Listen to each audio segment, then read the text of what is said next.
Okay, hello everyone, and welcome to this webinar hosted by the Health and Human Rights Institute of the National Center for Civil and Human Rights. This is the first installment of the Health and Human Rights Institute's web series devoted to addressing mental health disparities. Today, we will be discussing the toll of white supremacy and trauma on mental health. This virtual series is made possible through the generous sponsorship of the National Black Talk Association for Education and Talent Development. My name is Maya Watson, and I bring you greetings on behalf of the Health and Human Rights Institute of the National Center for Civil and Human Rights.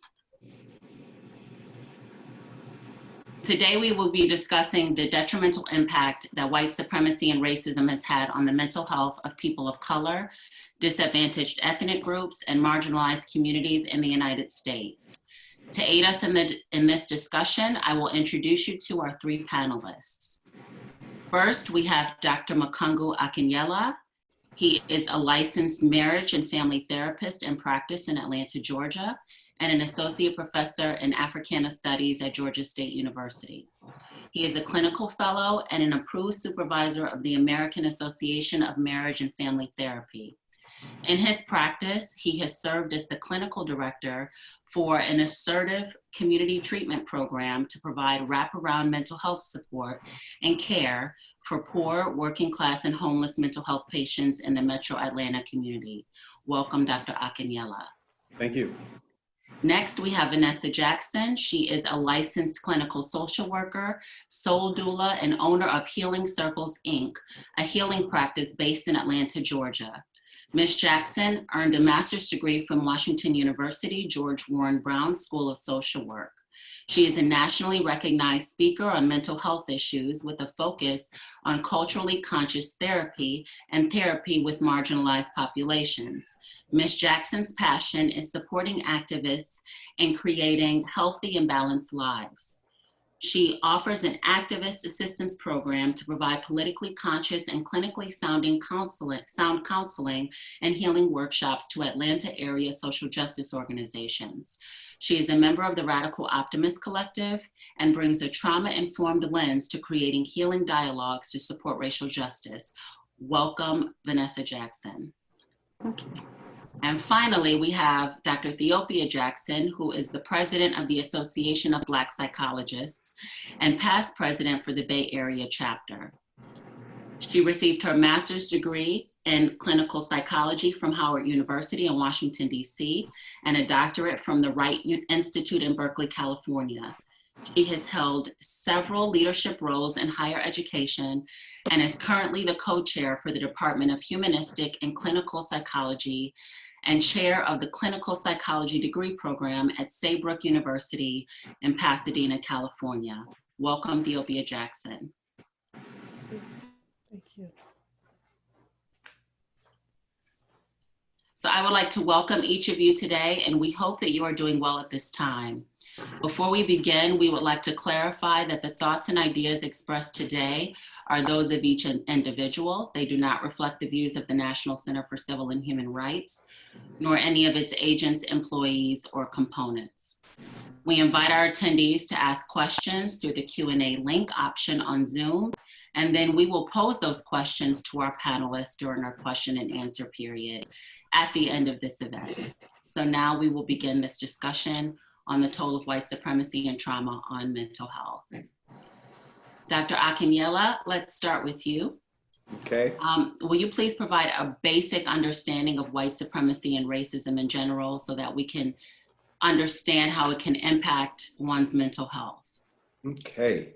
I had to think about that question for a while. Okay, a way to say it in ways that make sense to me and to everybody else. But I would say that white supremacy, I equate it to settler colonialism, which I'm sure we'll come back to in some period. But it's the underlying philosophy that has guided the 500+ year development of the modern period, 1492 to the present. Cornel West calls it the age of Europe, I think. White supremacy is concerned with the gaining, maintaining, and using power in the interest of the material wealth and privilege of people of European descent. In particular, what I think today we've come to call the 1% of the capitalist class of the neoliberal global economy. But its basic intent is to maintain both privilege and power as it relates to material conditions. White supremacy is not just about not liking people of color. Awesome, thank you. Do any of our other panelists, would they like to add to that? I think you covered it. Thank you. I want to add one other brief aspect because I appreciate what our brother has said, because I believe it's exactly on point. And I would add, it is so prevalent now that its descendants no longer recognize that this is what they're operating from. And so that is why they become very defensive, as if it's not them, because they've been breathing it in their DNA for so long. I just want to add that piece as well too, because that's very prevalent when I think about what's happening in our country today and the person who's occupying the White House.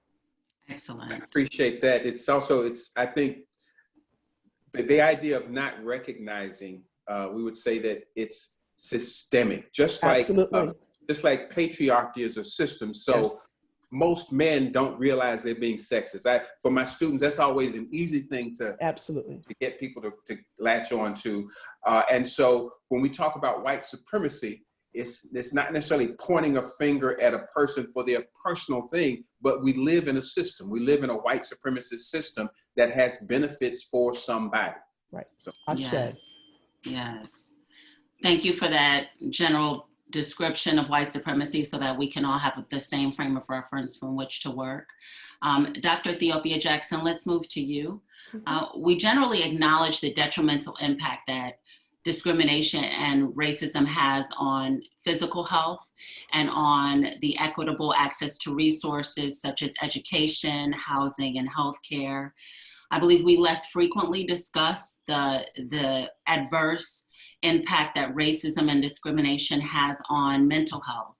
Will you discuss some of the manifestations that experiences with racism have on one's mental health? Beautiful.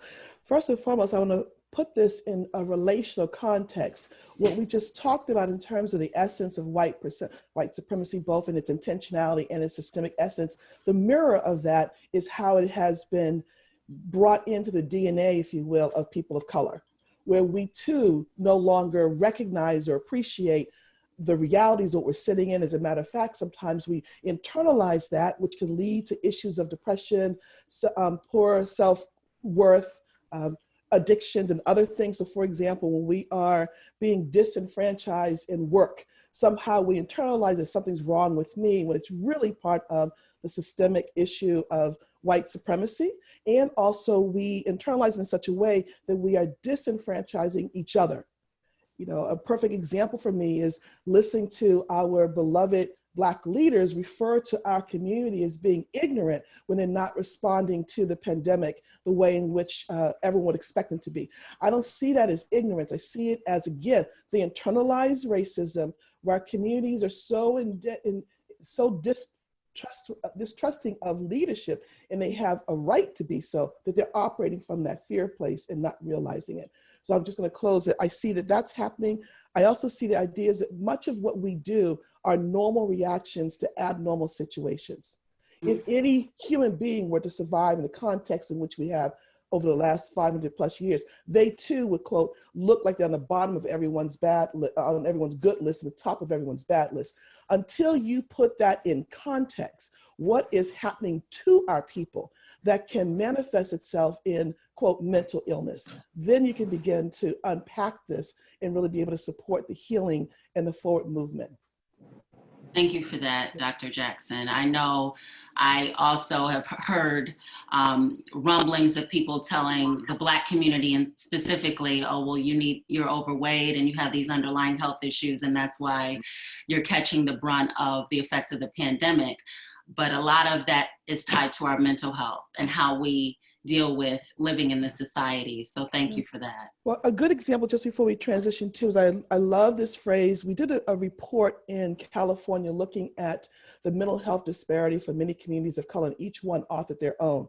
So for the one for African Americans, and this was done in 2012, we named it, we ain't crazy, we're just coping with the crazy system. So in some ways, the system that's supposed to keep us healthy is perpetuating keeping us unhealthy. And there's lots of examples of that. And if we have more time, I'd love to go into that. Awesome. Thank you, Dr. Jackson. Let's move to you, Vanessa Jackson.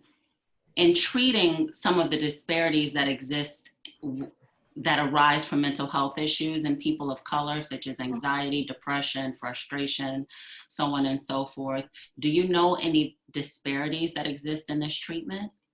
Well, actually, the system was built on disparity, so it just flows from that. One of the things, you just followed out of it. One of the things that I would direct people to, because it's too much time to take up on this discussion, is that if you go to my website, healingcircles.org, there are 2 documents there. One is called In Our Own Voices, around looking at first-person accounts of African Americans' experiences in psychiatric systems, and the other is Separate Unequal, that looks at the segregated hospitals. And so when you think about it, the first segregated psychiatric hospital, lunatic asylum, came into being in 1868. So imagine a broke Virginia decided that their priority was to create a racially segregated hospital, which of course started out underfunded, and we have continued that legacy in terms of the underfunding of resources for African American people ever since. We've never caught up. And so, and then that there was a lot of forced labor within those systems too. So the disparities were built into the system, and very much like we've talked about in terms of white supremacy in general, that's the air that we're breathing, that when you build systems out, and many people, even very good professionals, do not know the history of many of the interventions that we do now that have a legacy in white supremacy. It's really kind of interesting that we're in the middle of census time with the 2020 census, and the 1840 census was a huge problem because it was used by white supremacists to basically say that freedom makes us nuts. And so they were bringing in documentation of all these mentally ill Black people all over the place, even sometimes more mentally ill Black people than there were Black people in the actual counties, to basically perpetuate this idea that we were fragile or ill, and certainly that if we were in free states, which is where they started to calculate the rampant mental illness, was that almost, again, freedom made us nuts. And they saw that, and they used the data to say that people closer to free states and border states were seeing increases in mental illness. So there's been, in how we've looked at what is mental illness and looking at, I think it's said before, is people's reactions to oppression. Benjamin Rush, who is the founder, I think his picture is still on the American Psychiatric Association seal, I think it's like 1831, said that he had reports of basically Africans becoming, quote unquote, instantly insane upon arrival in the Caribbean into slave conditions. Okay, is that being insane, or is that being distressed and terrorized? So we have to look at how we're naming things also in terms of the context of what gets pathologized by our natural reactions to oppression. Long answer. I love that. And if I may, I appreciate what the sisters just said, and I would say it's even deeper than that. Let's be very clear about this. This thing called psychology and mental health was never designed for us. It did not have any of our needs in mind. Even the more populated language around trauma, when we talk about trauma-informed care and resiliency, if anyone is the epitome of resiliency, it is people of color. The fact that we still exist says innately that we are. So this issue of mental health, from the very beginning, we were not part of it because we were already dehumanized, right? Yes. So Dr. Cartwright, who was a psychiatrist at the time, acted a formal diagnosis for those enslaved persons who ran away. They were very clear about them being mentally ill for running away, and the treatment was to beat them. So our mental health systems have played intimate role in the pathologizing and discrimination against us, and they continue to do so today in various ways. A basic one is thinking about if we think about what we know about this idea of trauma, where it says, it's not what's wrong with me, it's what happened to me, and everyone's rallying around that beautiful mantra. But no one is begging the question then, what does it mean to have a group of people enslaved for hundreds of years, quote, free them, whatever that means, and have absolutely no recovery for them whatsoever? No services being brought to them. And then when they continue to go through generations trying to adapt to the switch in the game, because it went from direct dehumanization to more covert, overt psychological ones throughout time, and now we're going to pathologize us? Right. I just want to be very clear, our current systems are not meant to treat us. That is why the Association of Black Psychologists and others exist, where for the last 50 plus years, our scholar warriors have in fact been trying to clearly document what does it mean to be healthy and whole from a cultural perspective, and how do we reclaim and reposition our treatments so that when our folks are showing up with, quote, depression, we're not trying to reduce symptoms, we're trying to get into the deep soul wound, the spiritedness of where that is sitting, so they can have a better quality of life and reclaim their own life in the midst of these symptoms. I just want to add that as well too. Thank you for that, Dr. Jackson. And that's a great segue because we next wanted to talk about the pandemic, and we would be remiss without referencing the disparities in treatment, testing, and mortality that have been widely reported with respect to COVID-19. And Dr. Theo Pia Jackson, I know the Association of Black Psychologists have been doing some work in that area where it relates to addressing people's mental health. Can you talk a little bit more about that? Yeah, thank you. First and foremost, the association, along with its partners like the National Association of Black Social Workers, the Black Psychiatrists of America, the Institute for the Black World, many of us had already spoken to the realities that there was going to be a disparity, because whatever happens in the white community inflicts us even more deeply. Because if we're already having those disparities, as Sister Jackson spoke to, they show up here as well too. If many of us do not have the privilege of accessing and taking our jobs to online. Many of us are multi-families living in one space. We don't have the privilege of the distance that they're asking for, not even having access to much of the internet services and whatnot. So again, these are further perpetuating the problem. We knew it was going to be happening, but it wasn't newsworthy yet until they had the body counts. Now they have the body count, it becomes newsworthy. And at the same time, once again, we're blaming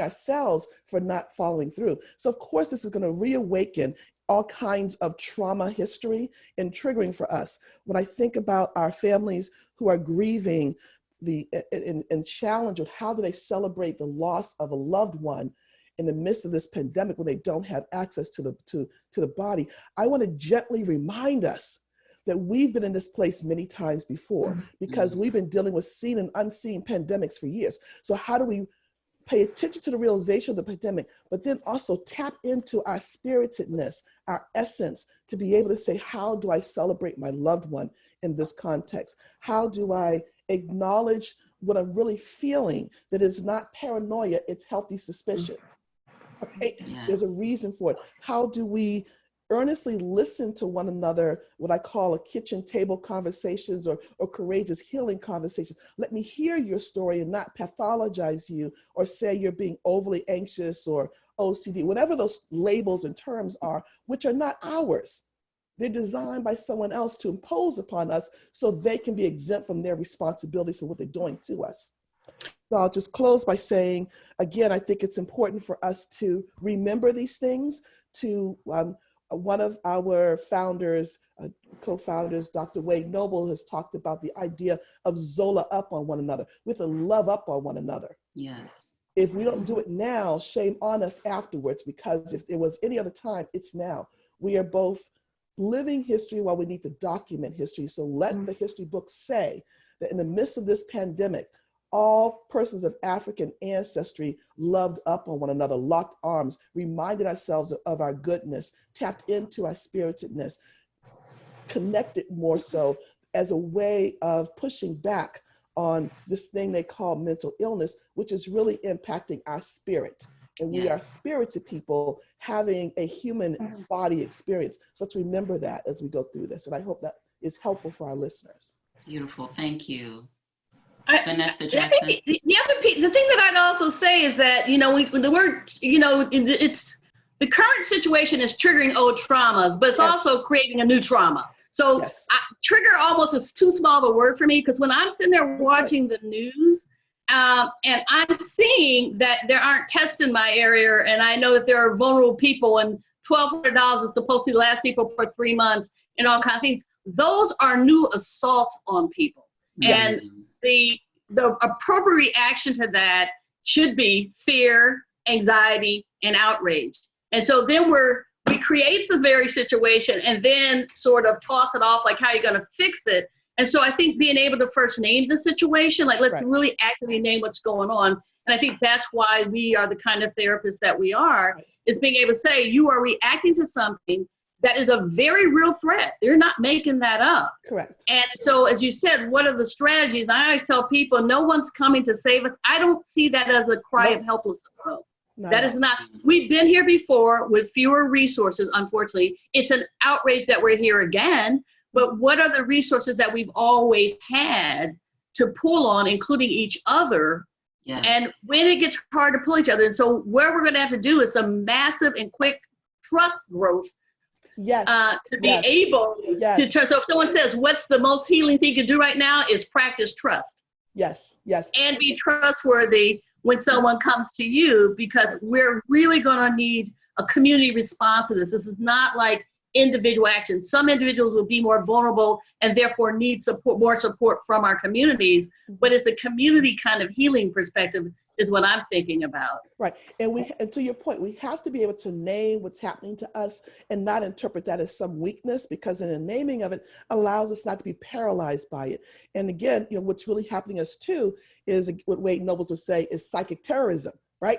Because we know certain things happen. We can feel the reverberations in our bodies, right? Every time a Black body was stolen by white law enforcement, we felt that throughout our generations, right? Throughout our communities. So I think we have to pay attention to the psychic terrorism, pay attention to our spiritual health and well-being. Like you said, love up on one another. And I love this quote by Sister Audre Lorde, I want to add to as we get to this piece, which is, caring for myself is not self-indulgence. It is self-preservation, and that is an act of political warfare.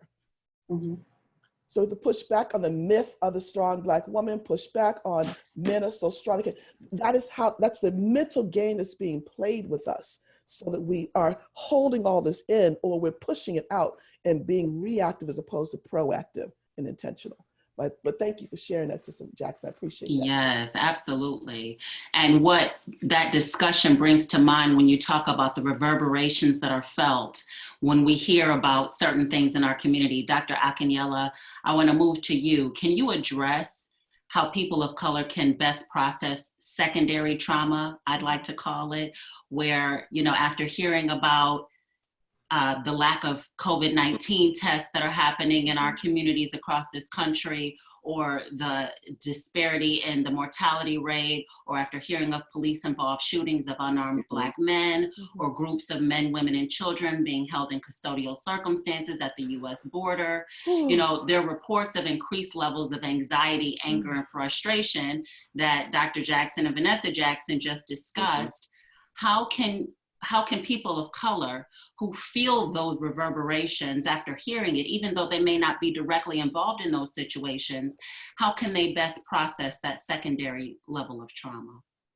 I think, first of all, and I appreciate everything that has been set up to this point, I think language is important. Yes. And I think we have to begin to challenge language of passivity.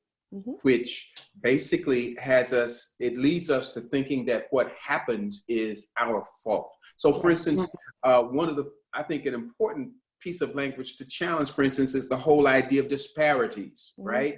It's like, it just so happens that more Black people are dying. It's a disparity. And then you get the Surgeon General who comes on and says, well, the reason more black people are dying is because y'all drank too much, and you smoke too much. You smoke too much, and it's your personal behaviors. That's that part of what I call the neoliberal approach, that everything that goes wrong is because of your personal failure, right? But these things that are called disparities all lead back to somebody's benefit. It leads back to somebody getting more wealthy. So when there's bad water in Flint, that means that a big corporation saved up millions and millions of dollars they didn't have to put into paying for black people's health. When black people don't get tested, you know, even though black people are dying of this disease more and more than anybody else, when black people are not being tested, it means that some big corporation, which is charging thousands of dollars. I think when the testing first started, a test was as much as $3,000, right? It means that, again, somebody is benefiting materially because of the so-called disparity. And so we have to, rather than talk about disparities, let's talk about economic exploitation. Let's talk about, I started the talk off talking about settler colonialism. Colonialism is about extracting wealth out of a colonized people. And continuously, what we call racism in this society extracts wealth out of us, out of our very bodies up to this point. Now, the question of, well, what can we do about it? I believe that always what has helped black people is when we organize ourselves. So, for instance, I think in Philadelphia in the 1790s, there was a plague outbreak in Philadelphia.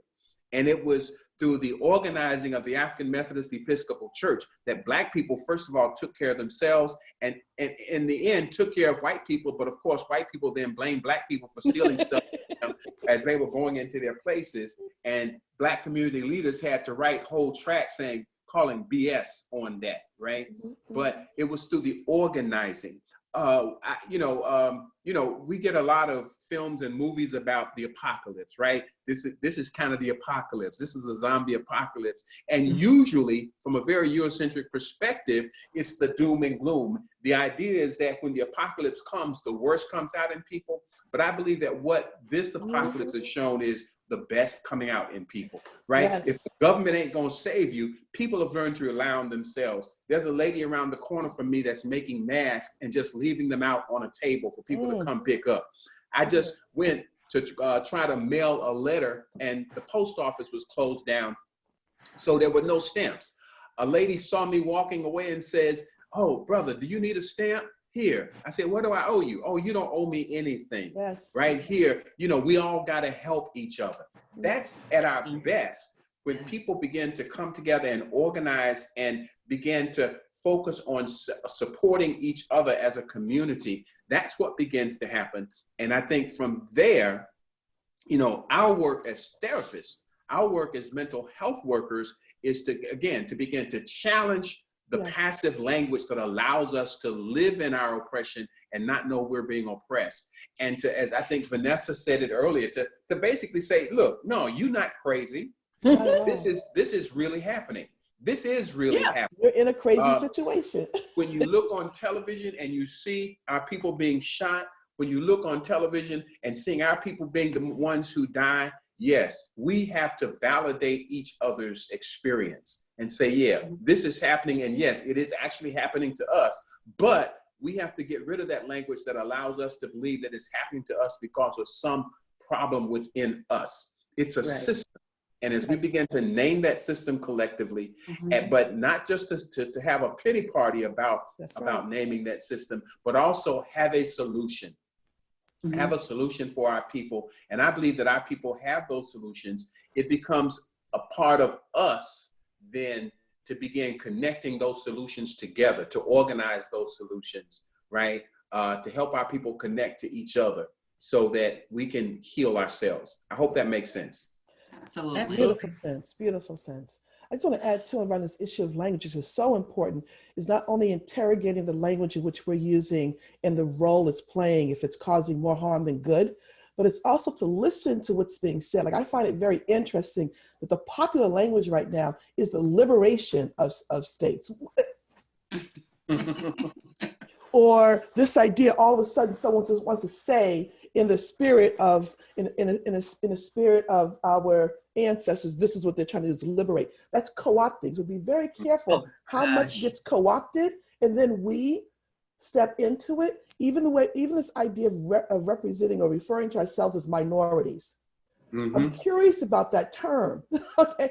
Because I don't profess to be a genius mathematician, but I do understand if somebody's a minority, it's got to be a majority somewhere. Mm-hmm. And I don't see anyone walking around calling themselves majority, but we've been socialized and conditioned into adopting that language in order to access something at the table, which should have been ours from the get-go to demand. Mm-hmm. So we have to, and I appreciate what Brother is saying, because we do need to be very critical of language and be so bold as to challenge and reposition that language to name ourselves, right? What was that African proverb says, that when the lions start to tell their own story, the historian is no longer the hero? Mm-hmm. Hunter. Mm-hmm. Hunter. Thank you so much for the correction. But that's what I'm saying. For us as a collective, that's the work we're doing with the communities in which we're serving. We're really asking them to critique and understand where some of their quote dis-ease is coming from, what's happening around them, and then how can they make healthier choices as to how they want to be proactive as opposed to reactive. And so I'm blessed to be here with both of my colleagues on this, and thank you for hosting. Wonderful, thank you. Vanessa Jackson, let's move to you. We have heard that experiences with white supremacy cause people to avoid certain activities, even if they would be beneficial, to protect themselves against feeling anxiety or feelings of distress. So for example, people of color may be hesitant to speak up in classrooms or in boardroom settings as adults because of racially biased perceptions about different communication styles.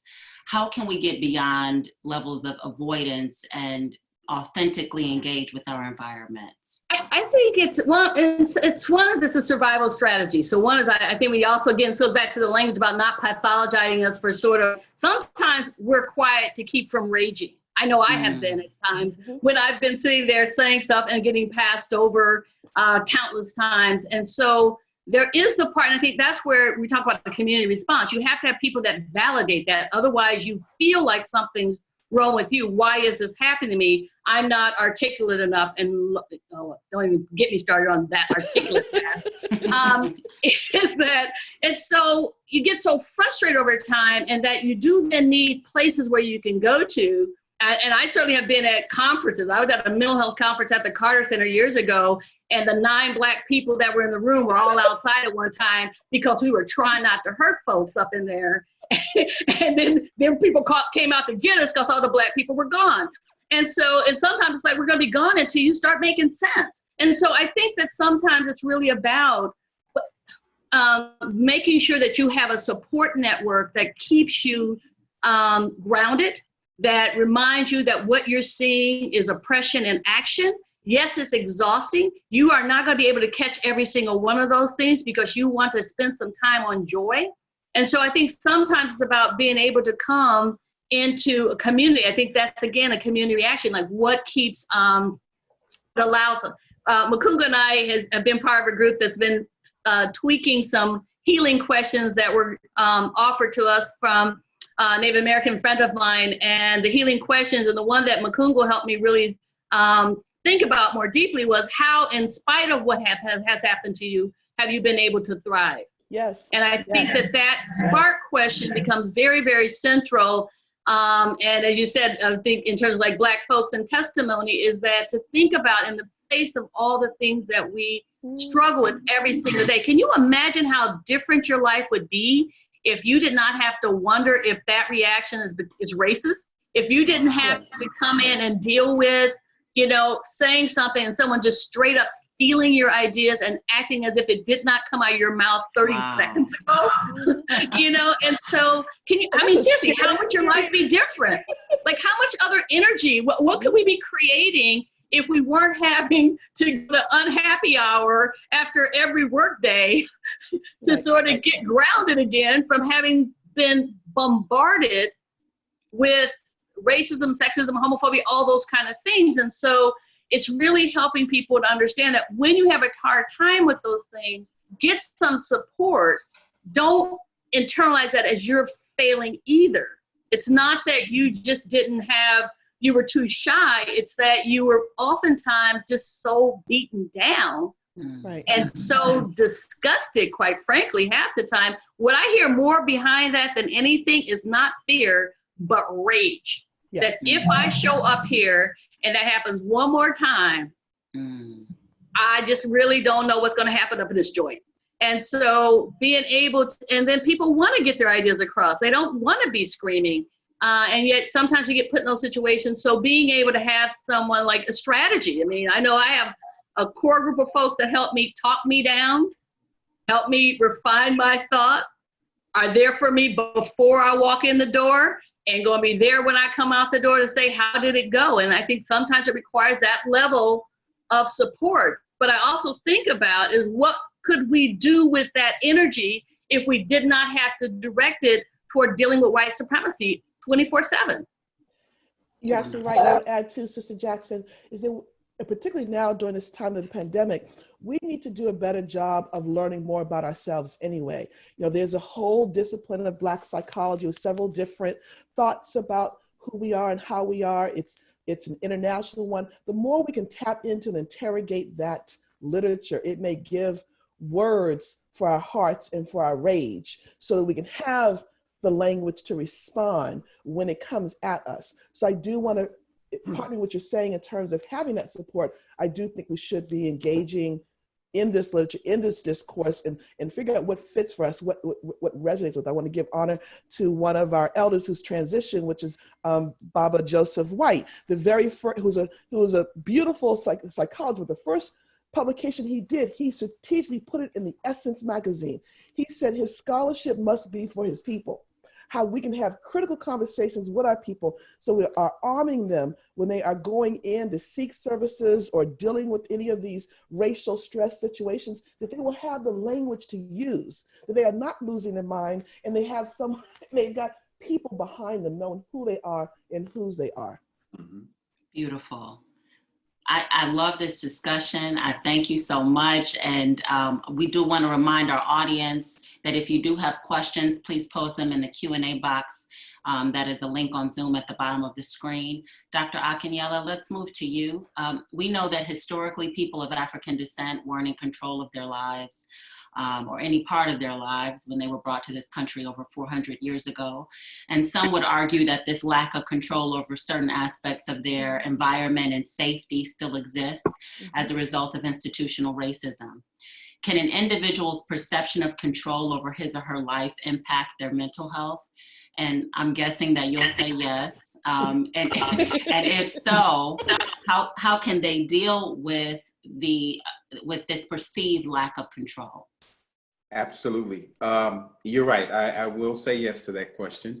You know, the work that I do, I call it testimony therapy. It's a part of a larger international community of narrative therapists, which basically says, I believe that the way people understand their lives is in storytelling, in the stories they tell. The story, you know, but there are layers of stories. There's a dominant story, and then there's our personal stories. The dominant story that has been told about Black people for this entire modern period, the last 500 plus years, has been that we have no agency in our lives, that we are powerful, that we are powerless, that we really can't do anything. Anything that has happened significant to us has happened because of somebody else. That's the story that gets told over and over again. We got freed because Abraham Lincoln woke up one day and decided that slavery was bad. Right? You know, segregation stopped mainly because Rosa Parks was tired, didn't feel like getting up. And that was about all there was to it, right? So the whole story about us is that we have no agency in our lives. Now, of course, anybody who has read a book or two knows that there's no truth to that. Anybody who's lived a year or two knows that there's no truth to that. But that dominant story told over and over again is sort of like the fascist in the White House now, who understands that if you tell a lie long enough, more time enough that everybody will begin to believe it, right? That's what's been happening to Black people all these years. So absolutely, the common feeling, our common experience in this country is that we are powerless, that we are not able to achieve anything. But that's one story, right? If you were sitting in a room with me and we were having a therapeutic conversation, I would look for those victorious moments that contradict your story of doom and gloom. And I would begin to point out and become curious about those times when you did win. Right? Yes. You know, tell me about those times, right? And yeah, the doom and gloom. Black people always destroying their own communities. And why are those Negroes always rioting and burning down their own place? And then I would say, well, wow, that's curious. Tell me about that time that y'all rioted and burnt down, and all of a sudden tons of laws were changed, right? Which then challenged white supremacy and racism. So maybe the burning down wasn't such a bad thing that time. Right? And so we would become curious about those victorious moments. And again, if I believe that the role that we as mental health workers, as therapists has, is to pull the cover off the BS that this society has told our people. And for us to become curious about our people's victorious moments, right? To validate those victories that we have had, but also to accept that, yes, our people do feel powerless at times, right? I'll give you another example story. Right now, there's going to be a presidential election. Just everybody needs to get out and vote. I'm saying that for my mom and for me. Y'all need to vote and vote against the fascists, right? And register for the 2020 census. Right. The guy who is running against the fascists was not my first pick. Right? Wasn't my second or my third pick, but right, you know, you run with the one who came with you, right? And so absolutely we go with that. But again, it might look like we are powerless, but we are powerful, right? Mm-hmm. We are powerful. And so it's our work as mental health workers to begin to become curious about those victorious moments that we know about. That's why it's also important. Right? It makes no sense for us as mental health workers, as therapists, basically to go along with just what we got in school. Right now, I know what we get in school is cognitive behavioral therapy, right? That everything that's wrong with people is because of their cognition, their brains don't work right. No, what's wrong with people these days is white supremacy. It's a system of oppression that creates tons of anxiety in people, right? Mm-hmm. It creates that anxiety. So therefore, our work is also very political, right? Mm-hmm. The work that we have to do is political. We have to engage in the political realities of our people's lives, understand, yes, they feel defeated many times. And so a part of our work is to show them where we have won, where we can win, become curious about their victorious moments, and to lift those up for them so that they can perhaps at least begin to see the possibility that there's another story about them to be told. I hope that makes sense. Absolutely. Can I want to jump in? You know, Makunga, you know, one of the things, I have a training video that I put together at Alexander Street Press that's called The Politics of Healing, which is basically clinical interventions in the Trump era. Mm-hmm. And because what I was afraid of was that when activists show up at your typical university-trained therapist office, they actually look like they're mentally ill. In the sense of people saying, well, why don't you just quit that job? Why don't you just take a break? And it's like, when it's the work that you're called to do for liberation, you really don't have as much luxury. We do need to think about ways for people to pull out and get some respite, which is what civil rights activists did, Black liberation activists did. And we need to look back at those strategies that we have in our history for how we're going to survive this time. But I think it's really important to think about is, how do you take care of yourself when you're constantly under siege? It's like, I think you sort of turned me on to the concept of continuous traumatic stress disorder, because there is no post. We would love to have post-traumatic stress disorder. It's just continuous. And so I don't even have the luxury of the post when there's constant assault. And that's why even sometimes again, the language stuff is so important, whether we're talking about disparities or equity. And it's like, just quick, stop being racist. And I'm sure someone has outlined all the ways you've been racist. Stop it. Just stop it. and we can move on. You don't need to pay tons of money, that kind of stuff. But that we do need to begin to think about like how we do our training, and also for people. I mean, I want people to go get help when they need help, because when I needed help, I had to go in I went in very cautiously, and I went in a very privileged way. I have to be real clear about that too. I was a therapist. One of my best friends did the Olmstead lawsuit that went to the Supreme Court to keep people free. And I had a lot of, and I was an activist, so I had a lot of knowledge, and still it was important for me to be careful about who I went to, how I found that person, how I got referrals, and to let other people know this is where I'm going, keep an eye out for me, you know? And so I just think that it just also is that extra step that we have to do. So how do you go get help? And things like Therapy for Black Girls and other kind of places looking, you know, for folks. But then even in those situations, you don't know what people's politics are.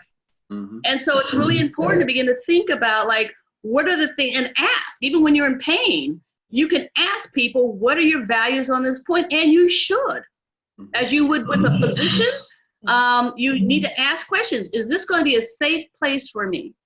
Are some of my sort of thoughts about as people go get help in these times. Mm-hmm. Yeah. And if I may, I would be remiss if I didn't add this too. I agree with what my colleagues have said, because I too am a mental health provider, and I'm working to do this work in a way that feels right for our folks. And yet I want to be clear, not every therapy is therapeutic, and not everything that's therapeutic is therapy.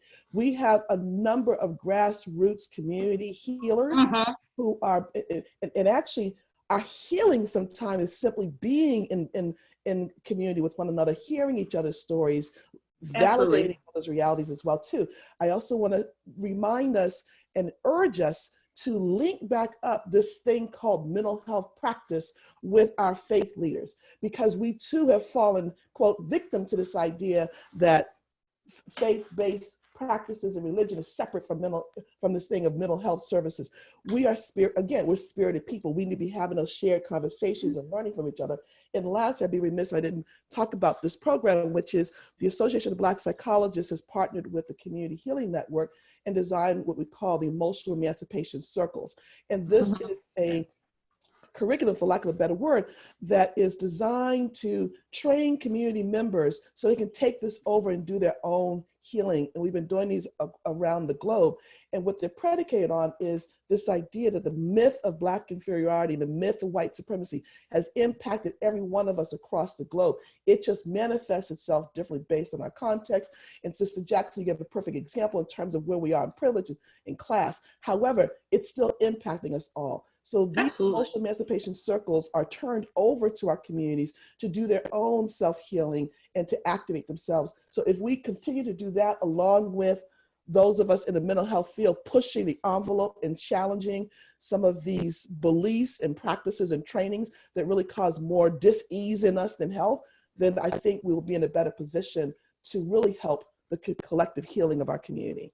Mm-hmm. Dr. Theo Pia Jackson, while we still have you with the mic, will you discuss some coping mechanisms that you would suggest to prevent experiences with racism from adversely affecting our mental health? Okay. You've already talked about some of them. Right, we've been threading them in here. First and foremost, I think we have to recognize that it's real. I think Sister Vanessa's already done that. That's the huge coping place. Let me sit down. Now, did I just get dissed in this line because Helen really did have a bad day, didn't see me, or was it because of the color of my skin? If we don't critically go through those questions, okay, then we end up carrying stuff that's not ours to carry. I'm not saying everything is going to be about racism, but you best better check that box off. That's one. The second one is, as I said, is creating safe, trusting relationships and spaces to hear each other, to validate each other, to trust each other, to trust yourself. You know, as I said, continue to do the reading. When something is happening and it doesn't feel right, sit in that for a minute. Allow yourself that 30 seconds or so to listen to the spirit about what just happened, because most times you'll be able to access that. We already have within it our capacity, our answers are in us, they're there for us, but we've been distracted by all the noise that we can't tap into it. So how do we build our own spiritual practices? This thing they call mindfulness, which is actually ours in the very beginning, that's a whole nother lecture, is to take back that what's ours, which is this connectedness and centralness. So these are some of the basic things, as well as doing our own grace and healing for ourselves, trying to unpack the ugly thoughts that we've had about others. When I remember having clients say to me, a Black man can't do a damn thing for me. We have to listen to that. Listen to that woundedness in the woman's voice in saying it, because that's hurting her, but then also that projection that goes out there. We can't believe everything in front of us. We have to remember, we have to ask ourselves, what is happening to my brother that has gotten in the way of him being in his righteous mind and being able to be the love made him to be for me?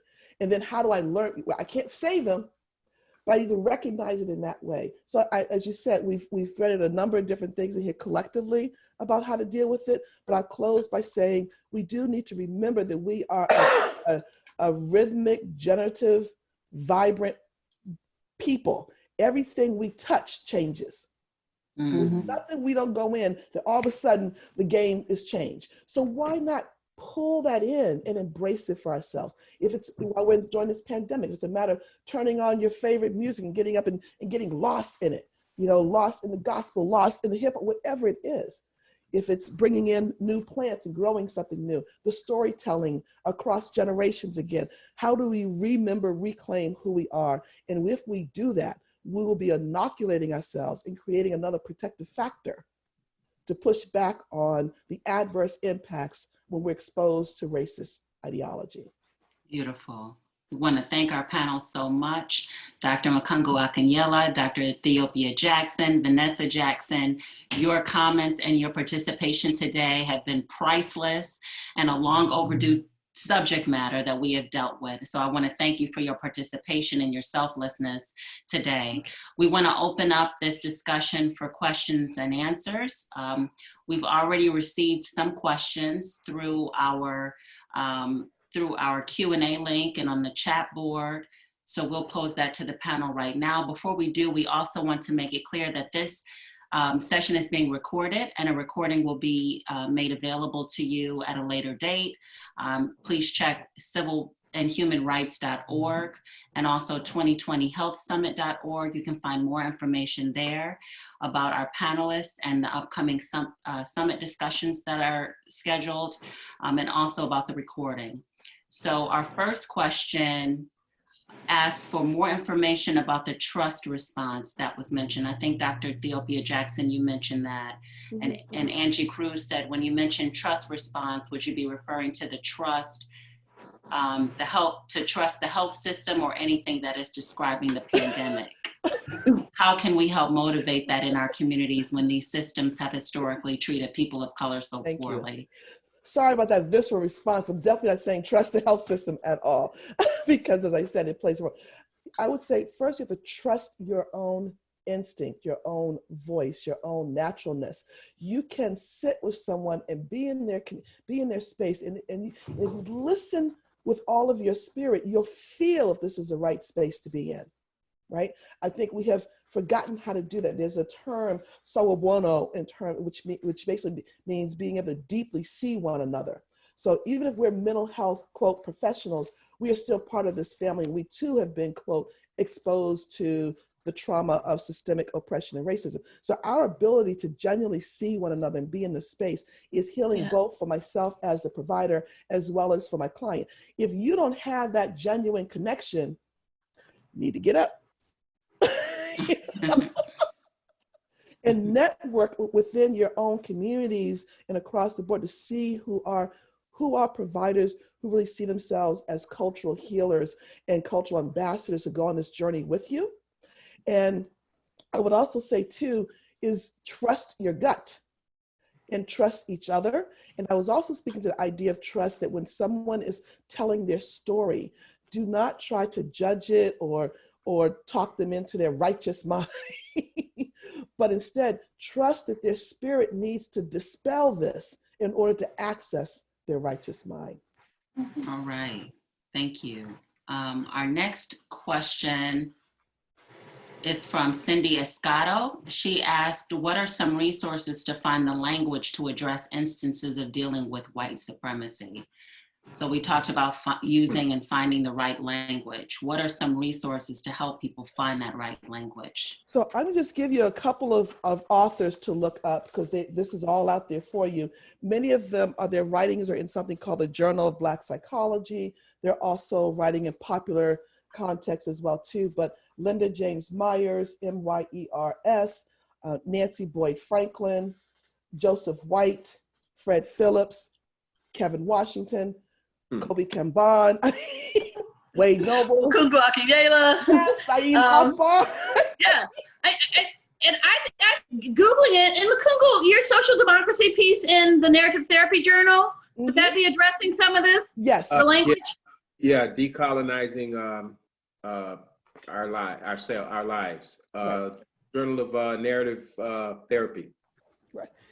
And not to take away from anyone else's writings outside of us, but I do think it's critical that we look for Black scholars who are writing about the Black experience. That too is part of the problem, particularly when we look at these predominantly white institutions through which all of us have come from. You know, you would not hear or see this language and know that it's there because it's not part of the dominant discourse. So you have to, again, unlearn that which you've learned and go into more studying. You know, look at the names that we just mentioned are coming from different vantage points. They're not one common voice. You have to interrogate that and see which resonates with your heart. Wonderful. There's a number of Black scholars out there who are writing in a way for the community to adopt the language. And as I said, and we've embedded inside the emotional emancipation circles as well for people to sort of tap into. Okay, thank you. We have a question from Danielle Rodriguez. She said, Vanessa, as an activist and fellow social worker, how can I get the resource you just mentioned, The Politics of Healing? I got bootleg, won't you? But I won't. I don't do that anymore. I don't do that anymore. Seriously, don't write me about that. No, you can actually get it from Alexander Street Press and our micro training. They have a streaming option. If you're connected with any kind of university or community group, you can also, Makunga also has a couple of videos on that same stream. I think Joseph White has several things. So that's a really good resource because there's some stuff that's been out there for a long time. Yep. That really could be very beneficial this time. So the Politics of Healing, you can actually, in fact, order it at Amazon, if I'm not mistaken. And so that's one of the resources. Okay. I think this virtual platform is beautiful because it is allowing us to break through barriers and bring conversations to folks across the diaspora in a way they may not have been able to access before. So I think that's another important piece, and we continue to do so with these virtual platforms. Wonderful. I think we have time for one more question. I'm sorry, Vanessa, were you saying something? I was just going to say, if you go to my website, healingcircles.org, and go to the About Me page, you can download the Separate and Unequal, the African-American Psychiatric History. There's 2 monographs there. There's also another piece there that's called Poverty is Trauma. I talk about the concept of fiscal trauma, which as this drags on and people cannot work, this fiscal trauma is going to become a very real issue as people are struggling for actual survival. It's not like the perception, can I survive? It's a very real issue of $1,200, contrary to Benucci or whatever, thinks that can last for 3 months. For most real people who actually like to be housed, that's not very much money to kind of sustain you in this environment. So looking at that fiscal trial, and people just download those documents on that from my website. Awesome. Thank you so much. We are now at the end of our hour. And so we want to thank our panelists again, Dr. Makunga Akunyili, Dr. Theo Pia Jackson, Vanessa Jackson. Again, we are so grateful to you for your time and for your participation. And we want to invite anyone who has who wants more information about our panelists to visit our website, 2020healthsummit.org, where you can find more complete bios of them and their full names and titles. We also want to share with you our upcoming webinars. On 2 weeks from now, on May 4th, we have a webinar dealing with states failing mental health parity laws. And then on May 18th, we will have a second webinar, Mental Illness Among Young People in Marginalized Communities. And then following that, 2 weeks later on June 1st, we'll deal with trauma-informed care relating to gender-based and intersectionality-based violence. So we'll be having webinars every other Monday at 2 p.m. Eastern up until June 29th. So we invite our audience back for more.